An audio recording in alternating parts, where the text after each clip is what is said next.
Space, the final frontier. Well, okay, not really. All right, take two. Here in the Mitten State, welcome to Code 47, bringing you all things Star Trek, spanning the quadrants, the best thing since the neutral zone.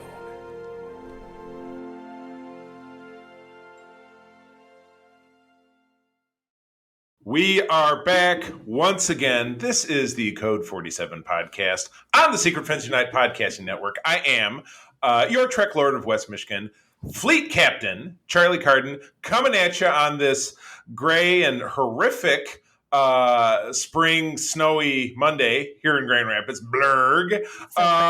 So bad. But it's always made lighter when you got a killer podcasting partner like I do. That would be Katie Q. Katie, how are you tonight?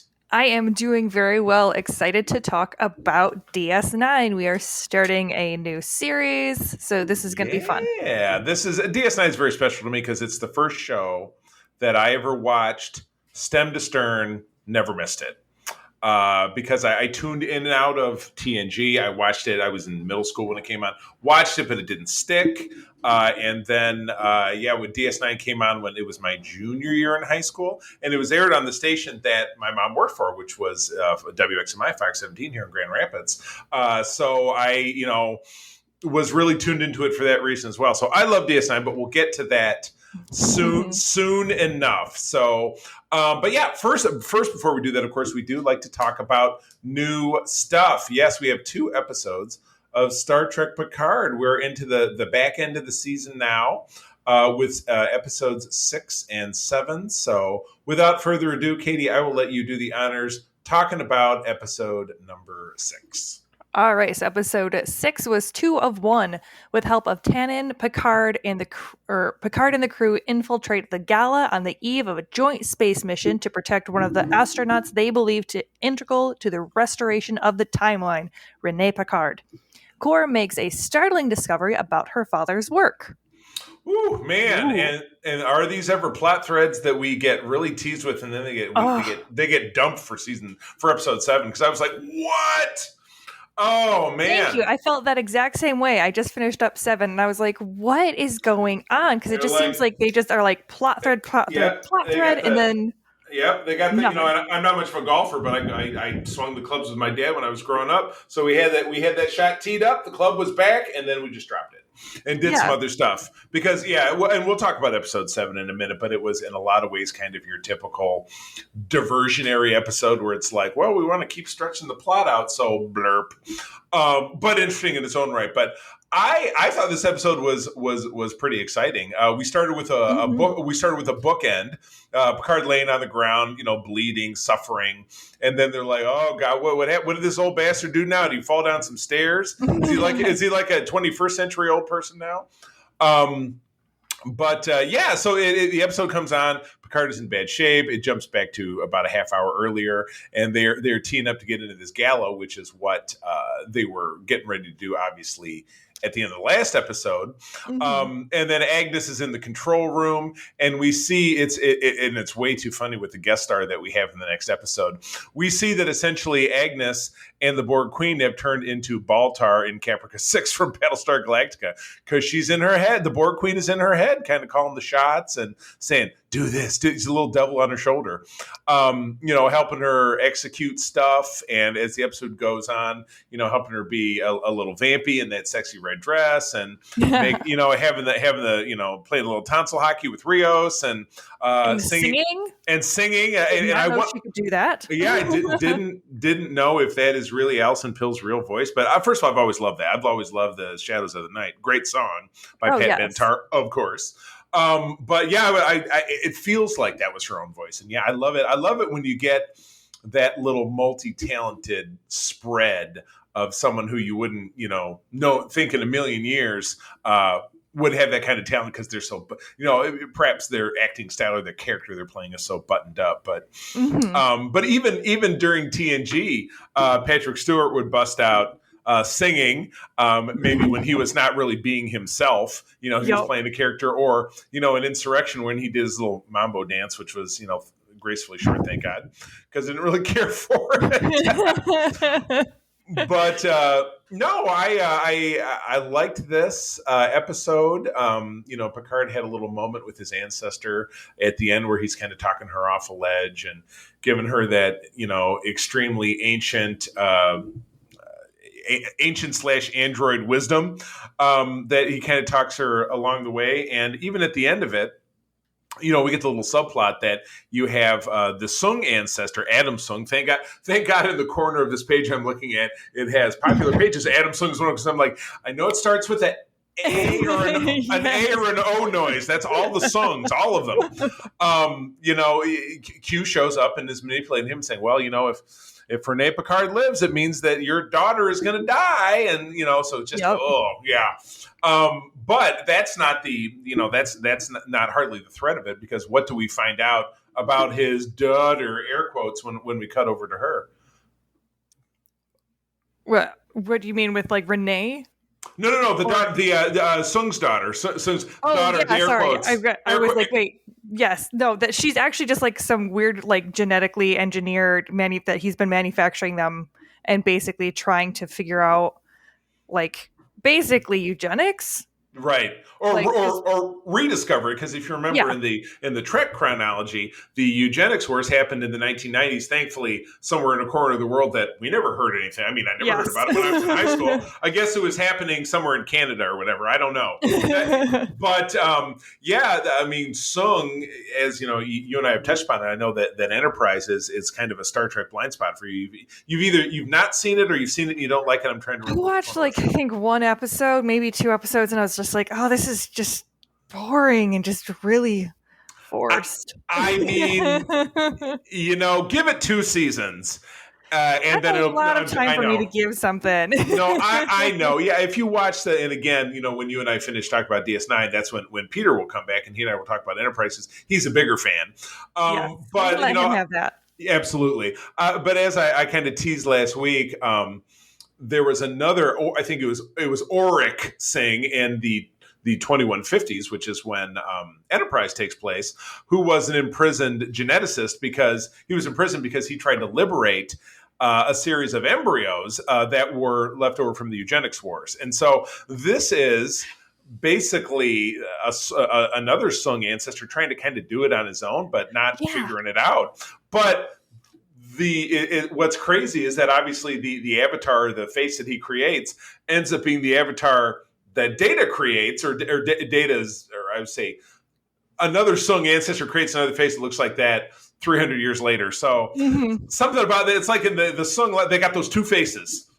Boop, boop, boop. That's all you got going. And it seems like that's just kind of a repeated trend with them. It's just like, oh, well, they're ancestors, so they look exactly like that person. Right, and I was like, exactly. I don't remember that being a thing. Like, I'm pretty sure my great great grandma did not like. We had similarities, but did not look exactly like me. My, it's just really great that they didn't throw, Tom Hardy in a wig and make that Renee Picard. Oh my goodness. Tom Hardy was a clone of Picard in the horrible Nemesis movie, which I think later this summer I have the double header of you, Peter, and I talking about that movie. It won't be the first time I podcasted about that film, because I did that on someone else's podcast a couple of years ago. God, do I love to tear up that fucking film. She's so bad. Oh my God, I would never tire of it. It's the only real segment of Star Trek outside of the JJ films that I just absolutely will rip to shreds. Because otherwise I'm an unconditional lover of Star Trek. But anyway, as we frequently do, we're kind of off topic here, but so Adam Sung says, well, I got to take her out because Q had said, and, he's going to save my daughter or whatever. So Q's blackmailing him. Well, oops, Butterfingers, he runs into Picard instead. I mean, in all fairness, I wouldn't have expected, a 90-year-old man be that spry and be able to knock her out of the way. Right. But, he's an android, but he's a vanilla android. He doesn't really, but maybe he has some kind of reflexes or something or other. And I don't know, maybe he's a little more android than we knew. Anyhow, we figured that out at the end of the episode when they have to take him back to the clinic and they go to use the defibrillator on him, and it shocks the entire Right, the exactly. entire system, because I was like, oh no, that's not a good idea. Right, exactly. And it's not like, old Picard had an artificial heart, and this one Mhm. doesn't. He's entirely artificial, but it's one of those that, they're androids. It's like the are you a Battlestar Galactica fan? I keep talking about it and I don't even Yes, know. yes, I have seen Okay, it. gotcha. So it's just like, it's the skin jobs, the humanoid Cylons, Yeah. they're indistinguishable. So, Right. the Sung androids are clearly, obviously the same. So, yeah, to wrap things up, they're all standing around in the clinic of, Rios's would-be girlfriend. She's not there. I don't know if she wasn't there yet or she shows up in the next episode. No, she was there because she helped stabilize him, but she couldn't that's figure right. She out was why he wasn't awake. Yeah. Oh, that's right. And so, Rafi says the cliched, I don't know how much worse things could get. And as it says right here in the recap, as in response to that, Agnes, now controlled by the Borg Queen, is wandering the streets of LA with interlapping voices in her head. It's like, oh, this is going poorly, really poorly. And then very, very poorly. and then I saw the 30-second trailer for next week's episode, and it looks like things kind of take a leap forward from there. So, but without further ado, we jump into what we kindly refer to as the transitional filler episode. That's right. Episode 8 is called Monsters. Talon, who is of course the Romulan-esque, though she does a little trick to give herself a Romulan ear. Maybe she's trying to, throw Picard a bone or something. I don't know what's going on here. But of course, she's the Gary 7. She has this little device that's a TOS reference, which I'm sure we talked about last week, didn't we? Gary 7, yeah. Sir, whatever it is. You can look it up. Talon ventures inside Picard's subconscious, which is, not only it's a Star Trek trope, but it's a sci-fi trope in general. Oh, we're going to go in your mind, yes, blah, it was blah, just, blah. I have this magical thing and I can help them get out of their subconscious because they're trapped there and we don't know why. Right, exactly. So it's a Doctor Who, Star Trek, whatever, and they've done it. It's all across. But anyway, she goes into her subconscious to help wake him up from a coma and face the darkest secrets and deepest fears. Seven and Raffi go in search of Girardi, whom they fear has succumbed to the monster inside. See what they did there? Rio struggles to hide the truth of who he really is from Teresa, giving us a very nice homage to Star Trek 4. Did you catch it when the two of them were talking at the end? Yes. Are you from outer space? I'm from Chile. I only work in outer space. Ha ha! Oh, what a delicious pun! Oh my goodness. So yeah, this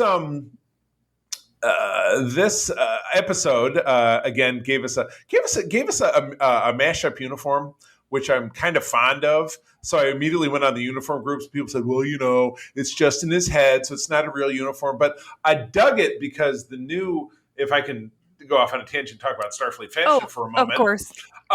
This is, we got this season, we're a little bit more back to the waistcoat kind of look, which as a cosplayer, I like because, boy, a jumpsuit is sometimes a little unforgiving, even with all your Spanx and everything holding it. You saw me up there on stage with Jerry O'Connell. I was wearing stuff, but I wasn't wearing enough because I was still like, ugh. So, but no, it's a waistcoat look. With a kind of unquilted shoulders, the way not like the First Contact uniform where it's the gray shoulders are lined. These were unlined, but it was still the same First Contact undershirt, so like color division and zip right up to the neck. I really dig that style, but I'm afraid I'll never see it because people are like, it's not real. But anyway, Picard is trapped in his mind, and he's talking to a Starfleet psychologist who is, of course, James Callis, Gaius Baltar from Battlestar Galactica.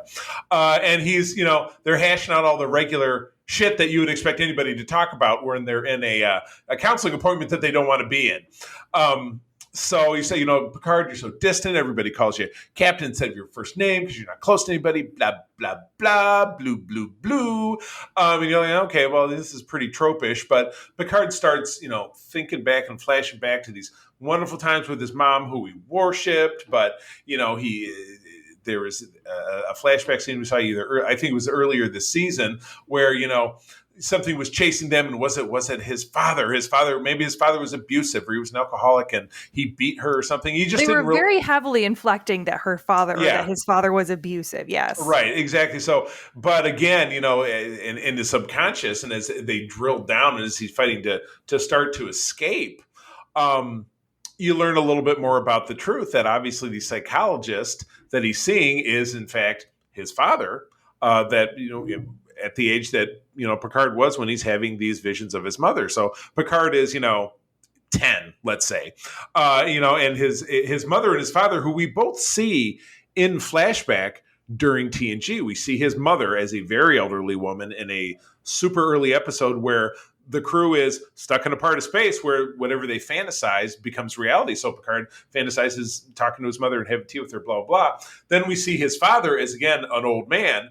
Interestingly enough, during a Q episode, Tapestry, which we talked about, where Picard is near death and, his father shows up to him and tells him what a huge disappointment he is. And just what everybody wants to hear from their dad when they're dying. Oh, you're such a disappointment because, yeah. But anyway, so what we really find out is kind of surprising. So anyway, I've done all the talking. What did you think about the big reveal? I first off was very confused because I thought that was who was it? The gentleman who plays Dr. Bashir, and I think it's just because I had been watching so much. So yeah, Alexander Siddig or Siddig El-Fidel, which is and I was like, wait a second, wait, what? And then then it took me a second, and I realized I'm like, oh, okay, no, that's actually the guy. But I watched a good section of the episode thinking that was Bashir, so I was very confused. There was a lot of people throwing that out there because again, Bashir, Sid as he's referred to, we'll just call him Sid because again, his given first name is a little bit more difficult to pronounce, at least for me. So he changed his stage name to Alexander Siddig after DS9 had been on for a while because I think he was running into a lot of people not really not really being able to pronounce it. Maybe it's frustrating to him, whatever it is. But yeah, there is a similarity to them. But Sid they both have beards, but Sid is completely gray. He was actually at Mission Chicago. He was one of the celebs that I didn't get. Well, and I mean, I haven't seen him since DS9. Right. So, not having seen them and them bringing back all of these old characters, I was like, wait a second, what is Dr. Bashir doing here? Yeah, right, exactly. Well, that would have been a great opportunity for a crossover, absolutely. Right. Well, but it wouldn't have made a lot of sense. No, it wouldn't have, and that's why I was so confused. Yeah. That's why I was so confused. But I don't know how I don't like filler episodes. And I liked the theme of him coming in and realizing oh no, your enemy, and then him acknowledging, oh, I guess I never really knew you. So that's where I kind of failed, is that I wasn't able to, know my enemy as far as my father goes. I didn't really love the inflections that maybe it wasn't that his dad wasn't abusive. It was just his mom was crazy. And so that was this just seems like there's a lot of weird up in the air stuff when this entire season is becoming weird up in the air stuff. Well, it just seems to be very non-connective. Because again, we're having this, it's like Star Trek 4, which they're like, we went back to Earth and we had to do a thing and then we had to break out. And they're like, we went back to Earth and we have to do a thing and we're here for 10 episodes. Right. So we're going to have some weird side shit happen. And so I hear you. I definitely hear where you're coming from. I would have really preferred it just being weird side shit with more Jurati and the Queen. Continue on that struggle and build up that relationship. Well, or have more with Rafi and Seven because they're sitting there making jokes about how they're going to be this wonderful couple that's going to make everything better and trip teenagers on their floaters with their canes when they're an old couple. But I'm like, I haven't seen any dynamic between you two, save for maybe a little bit in the last episode, that's making me think you would ever get back together. Yeah, exactly. I just feel like they're and then now Picard's in the FBI. He got captured by the FBI. Right. So there's another plot thread that we have to go follow.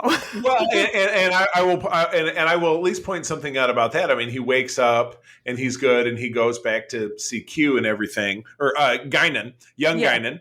And the guy who comes in there and says, "I want to have a drink," blah blah blah. And I'm with the FBI. That actor, and I don't know if you've seen this flying around social media. That very same actor, and I don't know his name off the top of my head, in Voyager. Played a temporal agent that actually Seven met that sent her back on a mission to the past or into the present to fix something. So he is. There was an episode of Voyager, maybe it was season 6 or 7, where there was, and it all spawned off of that episode where Voyager went back to the present in 1996 and Sarah Silverman was guest star and Ed Begley Jr. Yep. And it was that Captain Braxton. It was that guy, and then he showed. Yes, I did not like him. he showed up. He was recast as a different actor. His actor Bruce McGill, who you've seen in stuff. He's one of those character actors. And this dude, who is now playing the FBI agent, was his XO, his lieutenant. So a lot of people are saying, well, it's the same actor. Could it be a coincidence? He was in he was He's a time cop. He's a time cop, and then he's showing up. So yeah, it could be a big fake out. So I mean, we will find out obviously on Thursday, right? Along with the other 20 other loose plot threads. Yeah, that we need to put together. You're right. So this is I think I just found a name for our episode. This is the season of loose plot threads. That's what I'm going to call it. Oh my gosh, loose plot. So anyway, I don't. I'm not really digging it. I'm not really digging it, even though I love seeing James Callis, and I love. I always love to see a cool new uniform. But it's like, this was 3/4 of it was filler of him, waking up and. And again, I think the episode on its own, it was a very interesting episode. Mm-hmm. But in culmination with everything else that they have going on, right? I would have rather seen development with other characters. I know the show, slap me. The show is called Picard. I get it. We're talking about Picard. Right. But everybody else is just feeling so flat because Girardi had amazing moments in the last episode. And right. They're just not, I feel like they're just not fulfilling on a lot of this stuff. Right. Because they're just like, no, we've got to do all of these things and we've got to, have all of these different plot points and, develop Picard even more. So. Right, yeah. So they're looking to do Seven and Rafi plus Picard and figuring out the struggles with the chick who may or may not be his Romulan girlfriend or whatever. And then you've got Q plus the Sung and the genetically engineered, and you've got Rios and the girl. And that he brought on the spaceship with her kid. So that's another plot thread now that we have to deal with. So many threads. Well, and we have 3 episodes. We have 3 episodes left. Yeah, and we know that next season is going to clearly have a different storyline because it's going to be starring the TNG cast. They got the whole band back together. So right, exactly. Really looking forward to that. Oh, that was a news story maybe we didn't talk about a couple weeks ago. Entire TNG cast has wrapped filming on season 3 of Picard. There's your retroactive news bit. Yay! Boom! Yay! All right, so that's a wrap on segment 1. Moving on to beginning a new series, Star Trek Deep Space Nine. Yay! Well, excuse me, it's a new series for us because this is season 2. But season 2 was the first full season of the show because season 1 came on in January of 93, ran from January to June. This aired from September to 93 to May of 94, so it was your regular kind of 26 episode deal, and kicked off with the first 3-parter, I think that that I ever remember out of any Star Trek, and it is one of my absolute favorites. I thought it was really great, so I will kick it off with episode 1. The Homecoming, directed by Winrich Colby, who's a veteran director of the series. Story by Jerry Taylor, who later the same year would actually go on to create Star Trek Voyager, and Ira Stephen Bear, who is the showrunner of the program. Aired in September of 93. Kira rescues a Bajoran resistance hero from a Cardassian labor camp, and an extremist group calls for all non-Bajorans to leave Bajor. Part 1 of 3, and it's the season premiere. Damn, did I remember loving this episode. I was like, because again, you're getting out of, the freshman slump. You're getting into what some might call not a lot of people call season 2 like a sophomore slump, but season 1 of most shows that I can think of are kind of rough. And I know in the first season of DS9, they're really focused on stuff happened at the station, and it's at the station, and nobody's leaving the station. Every show is a bottle show, and blah, blah, blah, blah, blah. But nobody really likes that. You know what I mean? So this was we have this is before they had the Defiant, which they didn't get until season 3. So they have their little runabouts, which I like runabouts. I think they're pretty. Yeah, I think they're fun. They're big old shuttlecrafts with a bathroom and a shower. You know what I mean? So it's kind of a big deal. So it's glamping for Starfleet. Because you can go camping in a runabout. So anyway, so Kira does learn of this resistance hero, Lee Nallis, who is being held undercover in a prison and still in a Cardassian labor camp. She convinces Cisco to go snag him. Brian comes along for, because it wouldn't be a road trip if you were by yourself. And they rescue this dude. They bring him back. And it's pretty interesting because you bring this guy back, and he instantly reminds me of, first of all, he was the actor whose name I can't remember, and I looked this up not long after the Steven Spielberg version of the film came out last fall. This guy played Tony in West Side Story in the 1960s. Oh, in that film. Same dude. I know, right? Funny. So at any rate, this guy comes back and he's kind of this reluctant, like, well, I'm not really that big of a deal and blah, blah, blah. And he humble warrior. He was very humble. He was kind of shy and self-effacing. He kind of reminded me of when I met Anson Mount. Anson Mount, when he was sitting at the table to sign the autograph, he was just kind of sitting there with his hands crossed and like he was just uncomfortable being there. And, that's okay. But this guy reveals that, the big story about me is kind of a sham because I shot a Cardassian who was getting it was in his underwear, and then fortunately Cisco says, "You shot him in his underwear. How'd you get in there?" Come on, that's a good one.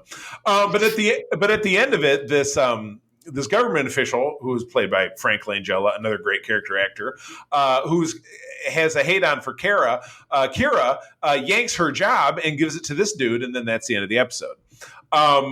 Great way to start the season. Hey, one of our regulars, boop, they give you a thought they're going to get rid of her. So what'd you think? So did you watch DS9? Is this your first or second run through watching DS9? This is my second run through. I watched it my first time through, I think it was probably like 3 years ago with my dad when he was staying with us. So it was just something fun that we could put on in the background and kind of like hang out.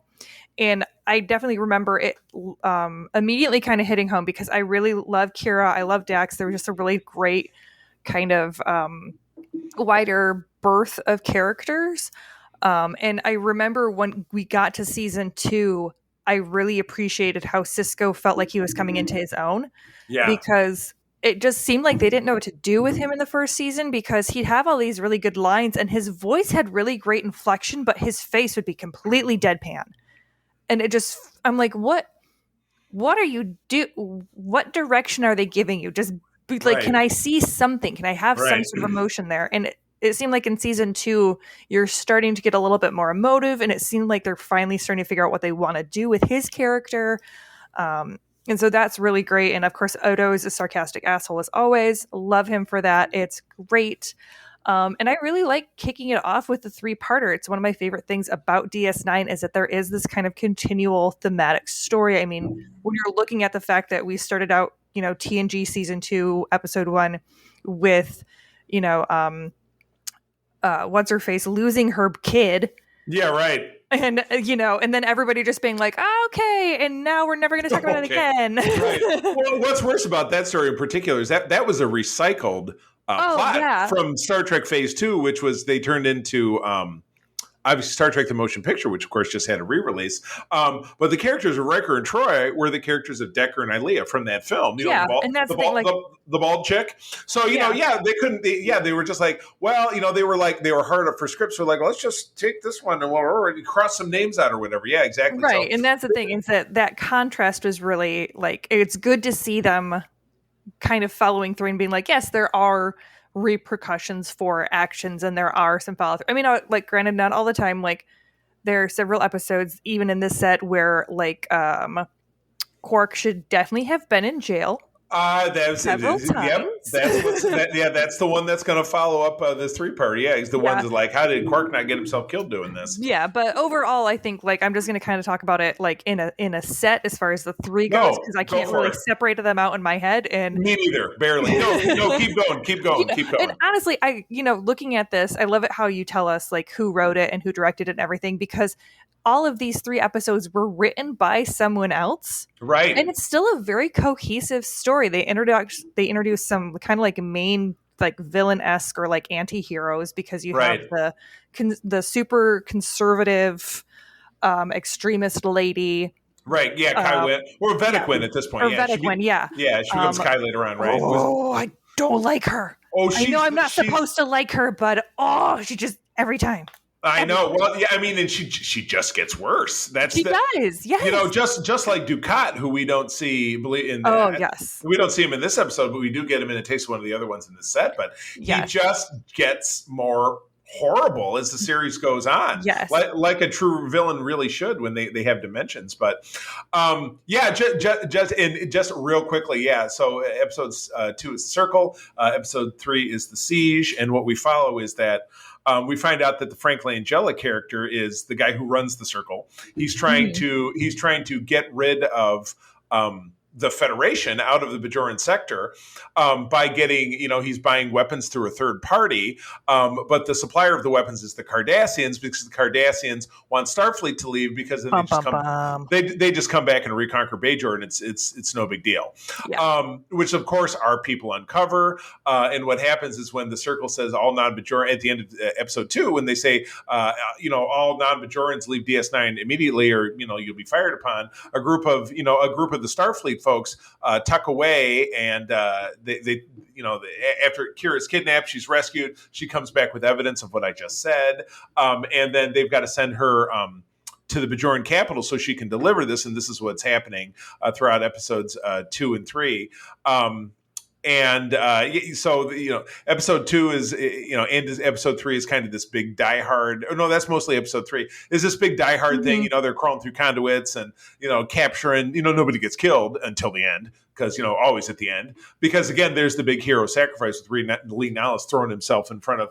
It's Steven Weber from Wings. He's one of the bad Bajorans, which I just love. But, yeah, he's like... He does the classic, when the jig is up and, and it's obvious that of the Bajoran people who try to take over the stations, the dude from Wings is one of the bad guys. He tries to shoot Cisco, and Lee Nallis does the no in front of him and takes a laser blast. And then he has some cool guy line, and he said, he's dying. He's like, Merry Christmas or something. I don't know. He says something. I think he said something about how he got out of it or something because the Cisco. I'm off the hook. Yeah, exactly. Yeah, you're off the hook. It was off the hook.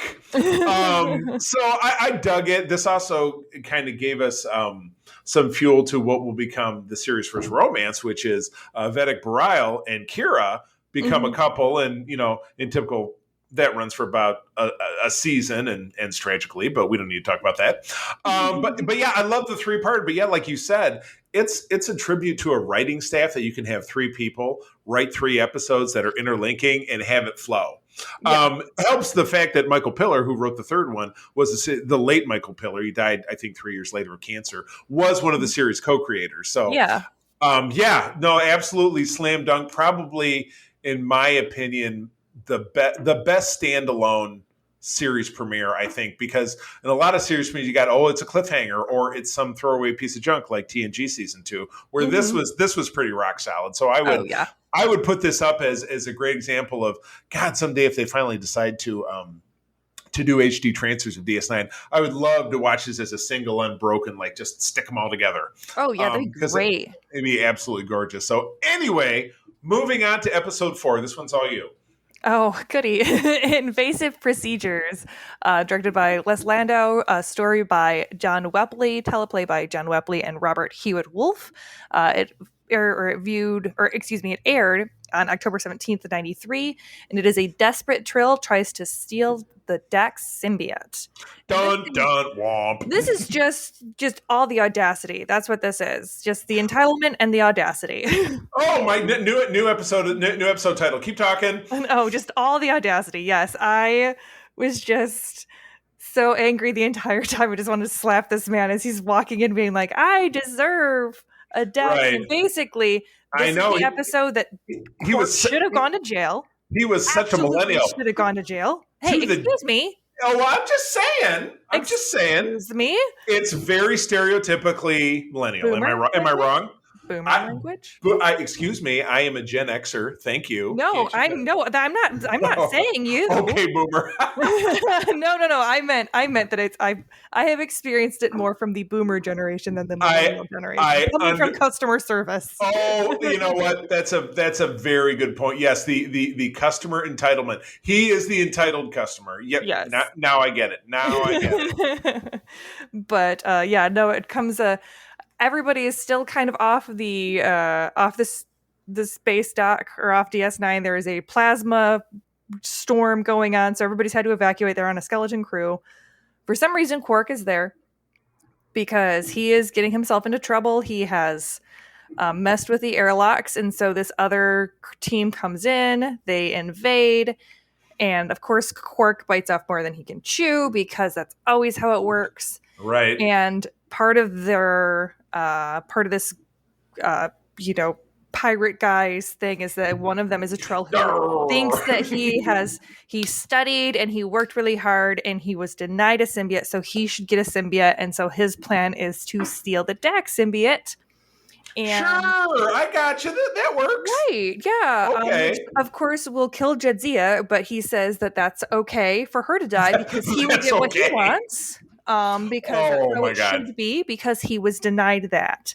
So, oh my God. It's exceptional actor John Glover, who I thought was one of the best parts of that. I love the WB Smallville, by the way, and he was Lionel Luthor, Lex Luthor's dad. He was great, and he's great in this. I like him. And that's the thing, like, even though, like, because again, there were episodes in TNG where I was like, this is just absurd, this is stupid, and I felt like it was just kind of insulting writing. This one, even though I absolutely hated this guy, and I just, again, all of the audacity, I still loved the episode. Right. Right. No, I absolutely agree. Yeah. Cisco just shines brightly as he's, kind of doing some sabotage stuff and a little bit of like covert ops, like getting people to turn against each other. So manipulative. Well, that's manipulative. That's that Starfleet command level training, which of course I have had in spades as a fleet captain. You're an operator. You're smooth. You're Captain Kirk. Everybody's Captain Kirk. You can talk a computer to death 5 times in a row. No big deal. I thought everybody did great. We also had Tim Russ, who was later Tuvok in Voyager, was the Klingon. Oh, that's where I recognized him from. Yeah, that makes sense. Okay. That's he has played a Vulcan, a Klingon, and 2 different humans in Star Trek. Yeah, so he is, now that's doesn't at all compare to actor Vaughn Armstrong, who has played every race of Starfleet alien and some humans, but we'll talk about that some other time. We'll talk about that when we get around to an episode that he's in. Yeah. But yeah, I really dug it. And again, it was a good Star Trek-ish kind of story. Learned a lot about the Trill, learned a little bit more about Cisco and the Dax Symbian and Curzon and all this different stuff, and kind of how the Trill species continues to function. The Trill in general are one of those species that they were introduced in TNG with this whole rule set that absolutely got thrown out the window when they figured they wanted to have a regular cast member as a member of the species, because in that TNG episode where they were introduced, it was a Trill was having a romance with Dr. Crusher, but he couldn't go through the transporter, which just doesn't work if you have a regular ongoing cast member. Plus, he was really unhealthy because the joining wasn't easy and stuff. So like all that shit went away when the show came along, which is fine because all that stuff is not really interesting for storytelling. So right. that ends up working out. Moving on, episode 5 is Cardassians, directed by Cliff Bole, again a veteran. Story by these are 2 names I don't know: Gene Willandy and John Wright. Don't know they ever wrote anything again, but we'll find out. Teleplayed by James Crocker. Again aired in October of '93. Garrick and Dr. Bashir investigate abandoned Cardassian war orphans on Bajor. What a great episode. Mm-hmm. I thought it was a slam dunk. We're getting to see, the burgeoning friendship between Garrick and Dr. Bashir, which is going to become a cornerstone of the series as things go along. And you're really learning about Garrick, and again, why is he exiled? Well, Garrick he's this master manipulator. He's, I think this delivered that famous meme where Bashir and Garrick are talking at the end of the episode, and it's one of those. Believe the truth, believe the lies, especially the lies, especially the lies. I wish I could remember the line of dialogue, but this was great. We learned a fair chunk about Cardassian society, their phenomenally family driven. The line is spoken in this that, at some Cardassian homes, 7 generations eat at the same dinner table, which is, of course, not at all like our American society in a lot of ways, where we have family members we don't speak to, myself included, for very good reason. But no, it's really interesting because, again, what turns out is this: the way the episode kicks off is there's this Bajoran business person coming out of the station. He's got a young Cardassian boy with him, and Garrick approaches him, and the kid freaks out on Garrick. And because of that, they start to investigate and find out that obviously the kid is an adopted orphan. But through DNA tests, they found out that he's not an orphan. His dad is this huge Cardassian government official. And the whole plot thread is revealed that he was hidden away so that this official wouldn't find him because they wanted to embarrass him, because Gul Dukat, who then factors into the story. And then you get to see Dukat and Garrick in the same room at the same time, learning about the history between the two of them later. You understand the grinding teeth and the laser eyeballs. You know what I mean? And at the end, Rugal, who's the young boy, goes back with his father, Kotan Padar, the government official. So really heavy stuff, yeah. I think, especially when you hold it up against the lens of TNG, which in their season 2 was like, there's a hole in space, and there's a thing in the hole in space. And then we have Irish space people, and one of them seduces Riker. It's just like a lot of bullshit that happened in season 2 of TNG, where in this they're like war orphans and political intrigue and da-da-da. It's good stuff. It's good stuff. You go ahead. Yeah, I say, and it's one of those of kind of the trolley problem, because you have Rugal, who very clearly has expressed, no, I want to be with my adoptive parents. Right. I am happy there. I do not know who this dude is. Now, there's the whole, there's underpinnings of self-hatred and, the problems that come when you're being raised as an adoptee, especially I have heard a lot of discussions from, children who are raised by marginalized communities who are raised by white parents. And then they come out of that being True. My parents are very racist. And then that turns out to be a problem later. So I think there were a lot of little underpinnings that they didn't quite express or discuss as much, but there was still, again, something that I really like about DS9 is them going in being there's no clean answer to this problem. Right. Regardless of where this kid goes, there's going to be problems for them because he is a child of war, where this was just a bad scene for him. Mm-hmm. And it just kind of really reiterates that kind of theme that's going to be playing out throughout this entire series. True enough. Yeah. A definite bright early spot. So I was pretty impressed by that. And also Garrick is just he is my Data of DS9. I mean, anything Andrew Robinson, every time he comes on screen, I'm like, yes, just 100%. I just want Garrick antics all the time, no matter what's happening. Give him a big pair of dentures so he can chew on that scenery. Oh, yes, exactly. He's so good. Oh my God. All right, episode 6. Take us home. Yes. All right. Melora, directed by Winrich Colby, and stories by Evan Carlos Summers, and teleplay by Evan Carlos Summers, Stephen Baum, Michael Filler, and James Cocker. And it was in October of '93 as well. And Dr. Bashir ends up falling in love with a new officer when he develops a way for her to function in a high-gravity environment. Meanwhile, Quark receives a death threat from one of his former associates. Dun dun! Not surprising. Everybody wants to kill Quark. Yeah, Quark. The only surprising thing about that was that he was not in jail after letting out a bunch of space pirates onto the station. Yeah, like I said, in jail, even Kira says, famous line that just to dip back. Kira says, "No matter what happens, you're out of here." And at the end of it, because he gets brave and helps break it up, he's like, "No, we're good. Yeah, we're good. We're good. It's fine. We can't reach out of the show. You got a contract."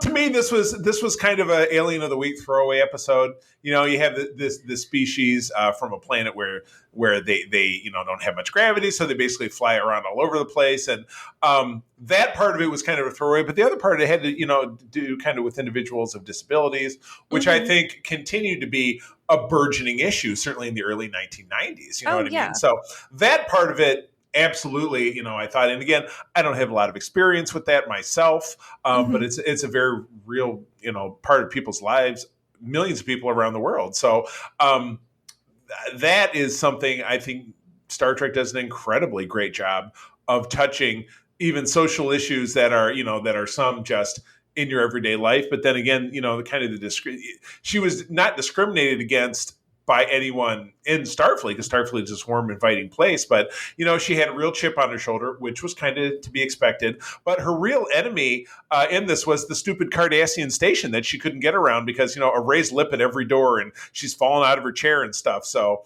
while the Starfleet Society is very open and inviting and, inclusive, it's just more proof that the Cardassian station that they're on is very alien and exclusive. So it just really kind of drives home kind of one of the further points of the series, just in kind of in a little way, I think. Well, and it's like, it's one of those of like yes and no for the inclusivity, because like she points out immediately, like Dr. Bashir was in her briefing meeting for literally no reason other than the fact that like she had like a quote unquote disability. Mm-hmm. And I would have liked to see it leaned into more of like, there's literally nothing wrong with her except for the fact that the world was not built with her in mind. And because she had this one issue, the entire, like, basically she had to change everything about her life to fit into this society versus that society making some minor accommodations. Because like, honestly, like, yes, Starfleet was inclusive to a certain point where you can't tell me she's the only one who has mobility issues. Right. So the fact that they didn't immediately go, okay, you know what, we should be changing these, lifts on these doors, and we should be putting ramps up, and we should be making it so that that there is accessibility in all of these places, regardless of who's trying to walk in. It was just something that the rest of the crew didn't have to deal with. So until they got to that point, they were like, oh, shoot, this is an afterthought for us. Maybe we should try to change it. And then they only changed very limited areas that they thought she would need, even though it ended up being where she was having to go into places because and they were like, well, you should have just waited for, Dax, or you should have just done this. And it's like, she shouldn't have to, because a normal person, or someone else who wasn't in her position wouldn't have had to. Well, and to extend the metaphor, it's kind of, and they really make it as, the holodoc on Voyager. It's the same way. He starts off as just being in sickbay, and then season 3 gets his mobile emitter. But in the time in between, he goes back and forth to the holodeck. And because he's the only medical officer on board, he fights for his rights to be included in staff briefings and to be treated like a sentient being because he really is. So it's kind of an extension of that metaphor. The other plot line in this episode is that, Bashir magically discovers, I can give you normal legs or whatever. And she's like, I'm thinking about it because I'm in love with you. And that's very tired. And at the end, she decides that, you know what? Yeah, whatever. I don't really care to do that. I don't want to change my life for this dude. So, and then she finishes her assignment and she's gone. So, and we do get the Klingon restaurant and the singing Klingon opera. So that's pretty, and, and them ordering, Klingon food, I thought was kind of fun.